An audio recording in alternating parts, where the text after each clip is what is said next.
Good morning, everybody. It's Cameron with Venus Theory. It is a lovely gray day outside. The sun is pretending to shine, and it's probably going to rain later.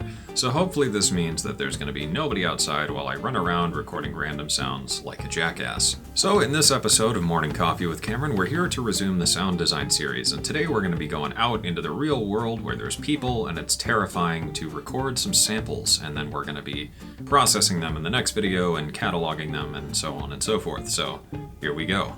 So before we dive into it, I figured I would give you kind of a gear rundown and a list of things I think you should have and bring along with you when you run out to record samples. So let's take a look. So first off, we're going to need our field recorder. In this video, I'm going to be using the ever handy dandy Zoom H4n Pro. If you're in the market for a field recorder, highly recommend it. It's a great little unit.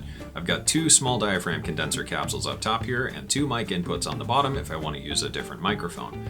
Otherwise, small, discreet, and allows me to record in places I probably shouldn't record sometimes, but if you won't tell, I won't either. Next up, a drumstick. I like to bring one of these along with me because this allows me to hit things and make things make sound. So we will talk a little bit about the object and exciter relationship here in a minute, but some kind of drumstick I find is handy to bring along with you.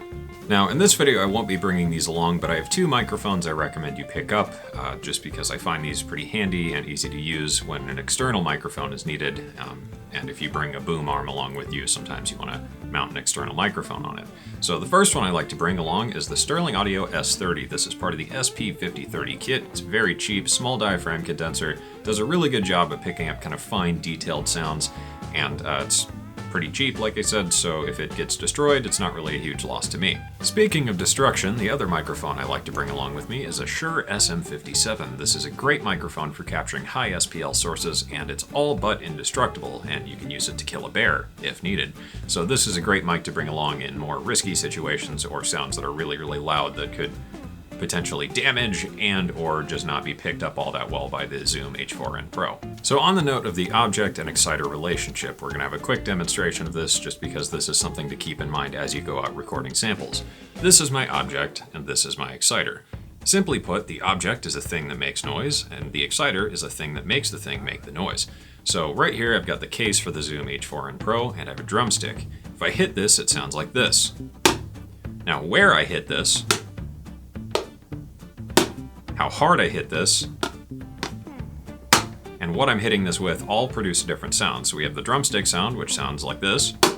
We have my hand, which sounds like this. We get two pretty different sounds, so that's something to keep in mind when you have control over the object and exciter relationship.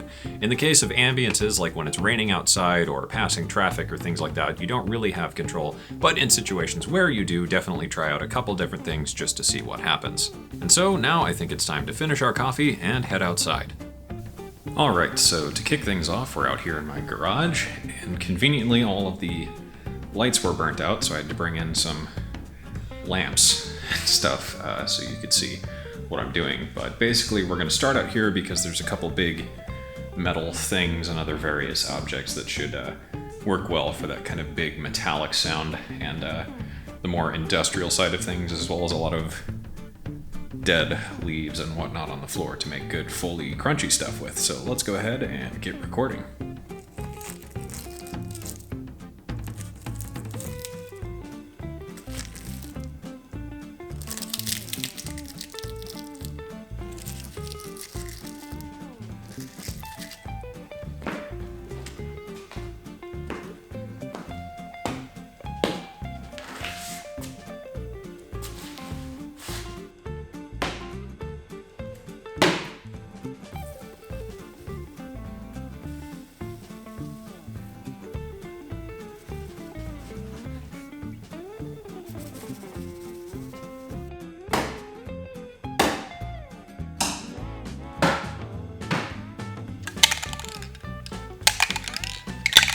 Alright, so here we are outside in my backyard, and this is the point where my neighbors are probably going to question what I'm doing, but I don't care.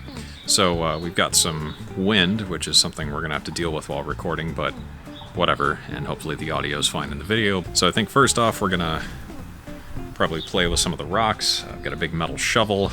We have the shed back there, which is full of interesting and terrifying things, and hopefully no giant spiders or bugs will be waiting for me. But I think we'll kick things off with just a couple field recordings of just the ambience, the birds, and whatnot, and then get into some of the more creative, interesting stuff.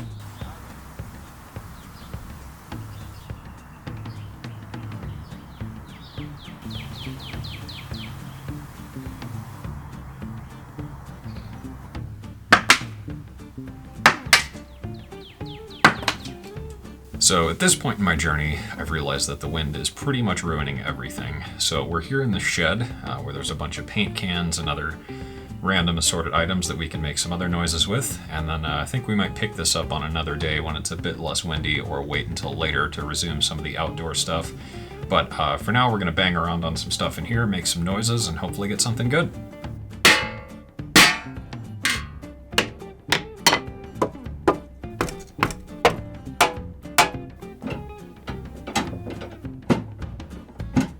Alright, so I've decided to stop into the Music Shop in Bloomington, Illinois, which is a fantastic store. You can find them at the Music Shop, shoppe.com, and they have loads of cool percussion and cymbals and guitars and whatnot, and you guys may remember this store from the Drum Shop sample pack that I did.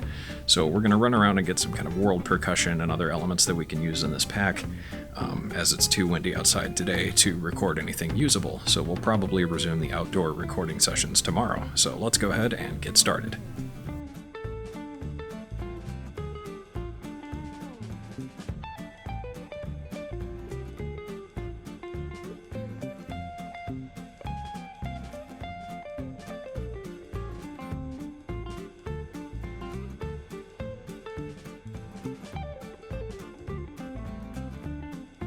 So it is the next morning, and unfortunately it's gross and raining outside, which means my plans for further sample hunting are unfortunately canceled today. So I think we'll just pick that up at some other time, weather permitting. But that will do it for part 2, I guess. So I hope you enjoyed the video. I hope you maybe got a couple ideas for sample hunting on your own. And from here, we're going to be cataloging the sounds and chopping them up and all of that. And then we're going to get into treating the sounds and doing some cool stuff with them, and getting into the synthesis side of the pack and things like that. And, you know, I'm sure this will just be an ongoing thing on the channel anyway. So that's it for this video, guys. Thank you for watching. I hope you learned something. Be sure to like and subscribe, and I will see you guys again soon.